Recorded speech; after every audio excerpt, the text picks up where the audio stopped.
Je voudrais vous raconter une histoire, celle du jour où j'ai pris une leçon de vulgarisation. Ça a été une claque pour moi, un moment déterminant où j'ai compris beaucoup de choses et qui a vraiment forgé la vulgarisatrice que je suis aujourd'hui et qui sait, peut-être que ce sera votre cas aussi. C'était en 2013 ou 2014 et un prof de mon université pour qui je travaillais en tant qu'associé de recherche, mais qui était aussi quelque part de façon non officielle une sorte de mentor pour moi en vulgarisation.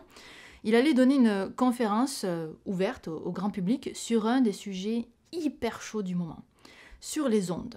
Alors je ne sais pas ce qu'il en est en France ou en Europe, mais ici au Québec, à cette époque, la compagnie d'électricité de la province commençait à installer ce qu'on appelle les compteurs intelligents. Et c'est des compteurs qui permettent d'envoyer des données de consommation d'électricité du consommateur à la compagnie mère. Et ça effrayait les gens parce que pour faire cet envoi de données, il fallait que ça émette les ondes et les gens, on leur imposait quelque chose qui émettait des ondes chez eux et il y avait beaucoup de peur autour de ça. Et donc c'était une conférence sur ça. Alors je me souviens plus exactement du titre ni de l'accroche qu'il avait employé, mais clairement le thème c'était le danger des ondes. Et avant d'aller à la conférence, avec tout le bouquin qu'il y avait eu sur le sujet, honnêtement j'avais une opinion assez tranchée. Je ne suis pas particulièrement fière aujourd'hui, mais je vous la donne pour que en fait, vous compreniez comment et pourquoi cette conférence a été vraiment importante pour moi. Alors, je pensais que la peur des gens était ridicule et j'avais pas vraiment du mépris, mais en tout cas pas beaucoup d'estime pour ceux qui exprimaient une inquiétude envers ces compteurs intelligents. Ensuite, je pensais que les ondes de nos appareils quotidiens ne présentaient absolument aucun danger. Et ensuite, je pensais que les personnes électrosensibles étaient des personnes qui s'inventaient des maladies. Donc, je suis arrivée à la conférence. Et c'était un petit amphi dans une université, un petit, quand même 200 places probablement. Et la salle commençait à se remplir que des têtes grises. La moyenne d'âge était hyper élevée, j'étais de très loin la personne la plus jeune. Et c'était pas des profs d'université, c'était vraiment monsieur et madame tout le monde. Et il y avait un petit truc dans l'air. Je sais pas si c'est moi qui l'ai inventé, mais je sentais comme une sorte de tension. Comme si les gens avaient une appréhension envers la conférence. Ils savaient qu'ils allaient se faire dire que leur peur était infondée. Et ils étaient prêts à lâcher les chiens, en fait, pour défendre leur opinion. C'est comme ça que je l'ai ressenti. Et donc, je m'attendais à ce que la conférence soit un peu enflammée, tendue en tout cas, particulièrement au moment des questions. Et puis ça a commencé. Et là, le prof s'est très rapidement présenté et il a vite enchaîné avec une question simple. Je me souviens plus exactement de la formulation, mais grosso modo, il demandait si on pensait que les ondes étaient dangereuses et il fallait répondre oui ou non. Je sais plus ce que j'ai répondu, mais j'imagine que j'ai répondu non en me disant « Bon, faut que les gens comprennent que les compteurs intelligents ne sont pas dangereux, blablabla, je vais répondre non. » Et le reste du public, je pense, a aussi répondu non de mémoire, mais probablement pas pour la même raison que moi, plutôt en se disant « Bon, tous les scientifiques disent que c'est dangereux, on sait ce qu'il attend, on va lui répondre non pour lui faire plaisir parce qu'on sait c'est ça qu'il veut, mais moi j'y crois pas une seconde. » Encore une fois, c'est mon interprétation. Puis là, le prof affiche les résultats, parce que c'était avec des petites manettes, là on pouvait voter avec des petites manettes, et il se tourne vers le public, et là il dit « Bah si, c'est dangereux en fait. » Et là il y a eu un frisson dans la salle.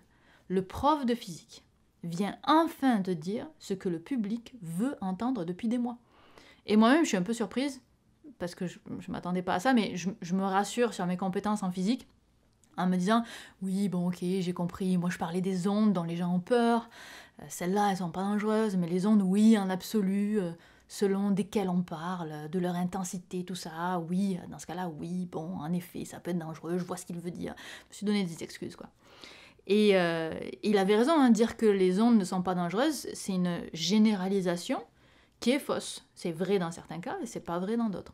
Et d'ailleurs, c'est probablement la raison pour laquelle le public à l'époque était vraiment agacé, parce que les scientifiques n'arrêtaient pas de leur dire que les ondes des compteurs ne sont pas dangereuses.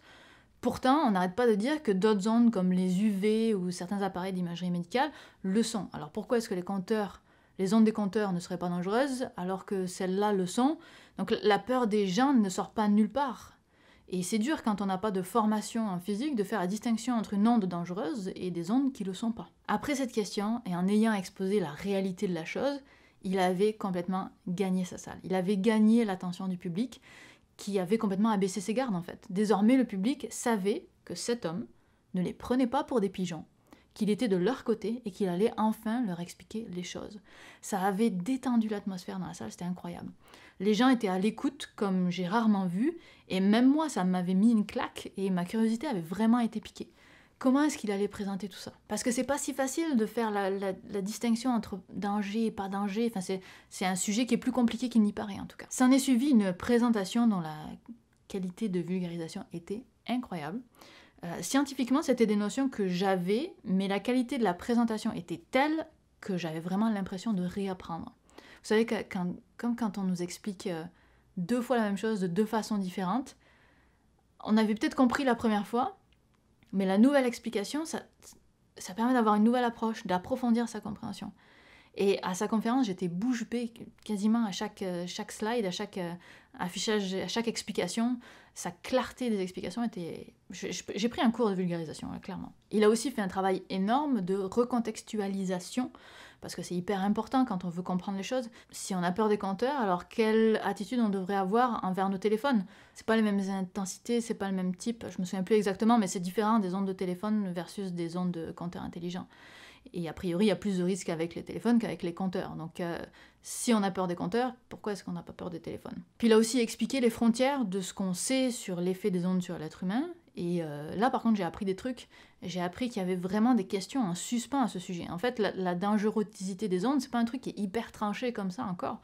Il y a encore des études en cours. Et en fait, moi-même, à force d'entendre partout les ondes, c'est comme ci ou c'est comme ça, je savais plus vraiment distinguer où les vraies connaissances s'arrêtaient. Et je pense pas qu'il ait dit une seule fois la phrase « les compteurs intelligents ne sont pas dangereux ». C'était au public de tirer ses propres conclusions à partir des nouvelles connaissances qu'il leur avait données. Il avait réussi le tour de force d'inviter les gens à faire leur propre interprétation, leurs propres conclusions. C'est très fort. Donc tout ça, là, c'était une claque pour moi. La façon dont il avait gagné le public et dont il avait présenté les choses pour que ce soit eux les responsables de leur opinion, pour qu'ils sachent pourquoi ils ont tel ou tel avis sur la question. Et la clé de tout ça, c'est qu'il savait exactement quel public il allait avoir dans la salle. Il savait à quel public il allait s'adresser. Il s'est mis à leur place. Et je parle souvent du fait que la première chose à faire en vulgarisation, c'est de savoir qui est son public. C'est pas seulement pour adapter son niveau de jargon, de langage ou de difficulté scientifique, mais aussi pour construire son discours en partant des croyances, des peurs, des appréhensions des gens, pour les sujets qui s'y prêtent évidemment. Et donc en comprenant qui était son public, il savait que pour faire passer ces concepts de physique, parce que c'était vraiment une conférence de physique en vrai, il fallait que le public soit prêt à entendre ce qu'il allait leur dire, qu'il gagne leur confiance. Et il a réglé ça en une question au début de la conférence. Et puis il y a eu une autre section à sa présentation qui a été une autre claque encore pour moi, quand il s'est mis à parler des personnes électrosensibles. Mon point de vue à ce moment-là était assez tranché, comme je vous disais. Pour moi, les personnes électrosensibles, c'était un exemple typique de l'effet nocebo, donc c'est comme l'effet placebo, mais un effet indésirable. Et je leur accordais pas beaucoup de crédit. Mais lui, il l'a abordé complètement différemment. Il l'a abordé avec une empathie incroyable. Il a souligné que c'était des personnes qui souffraient réellement, c'est vrai, elles souffrent réellement ces personnes-là, qu'il fallait leur trouver une solution, qu'il fallait les prendre en charge. Et à la toute fin de son discours, il a finalement dit que le lien entre leur souffrance et les ondes n'avait pas été établi. Mais que c'était pas une raison pour ne pas s'occuper d'eux quand même, et ne pas continuer à chercher la source de leurs problèmes. Et en fait, cette façon d'aborder cette problématique par l'empathie, par l'écoute des personnes en souffrance, et non pas par la sacro-sainte science qui tranche sur le vrai du faux, ça a été ma seconde claque. J'ai beaucoup appris sur la tolérance ce jour-là. C'est pas parce qu'il y a la science qui dit quelque chose qu'on doit balayer tout l'aspect humain de la chose. Par exemple, si on prend un sujet très controversé qui est le mouvement anti-vaccin, j'aurais probablement dit que les gens qui ne vaccinaient pas leurs enfants étaient irresponsables et stupides, mais je pense plus vraiment ça maintenant. En fait, pour l'écrasante majorité des gens, ces gens qui sont anti-vaccins, c'est quoi? C'est des gens qui ont peur pour la santé de leur enfant. Ils aiment leur enfant, ils veulent les protéger.